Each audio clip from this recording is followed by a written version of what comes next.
Welcome to Pindar Poetry. We hope you learned something new. You begin by preparing the paneer because texture anchors the salad. Press 200 g paneer 20-30 minutes to firm it, then cut into 1/2 cubes.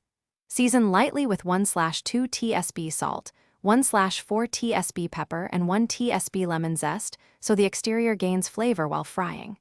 Heat 2 tablespoon oil in a skillet over medium-high heat. Once shimmering, add cubes and fry 2-3 minutes per side until golden. This step gives you crisp edges and a creamy center for contrast. You now build the Caesar backbone, the dressing and greens. In a bowl, whisk 3 tablespoon mayonnaise, 1 tablespoon lemon juice, 1 tsp Dijon, and 1 minced garlic clove to balance creaminess, acid, and bite. Once combined, toss 100 g chopped romaine with 1/2 cup croutons and 2 tablespoon grated Parmesan so each leaf is lightly coated. Make sure the dressing isn't overpowering. Its job is to marry textures. Once done, reserve the warm paneer so it can be folded in at the end to maintain contrast. You finish by combining and plating for maximum texture and flavor.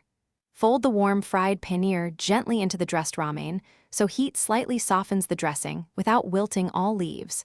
Sprinkle extra Parmesan and a lemon wedge for brightness. Serve immediately to preserve crisp croutons and paneer crunch.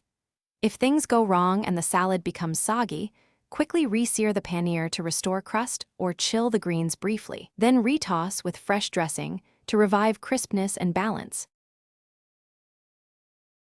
Thanks for watching. Consider subscribing if we helped you.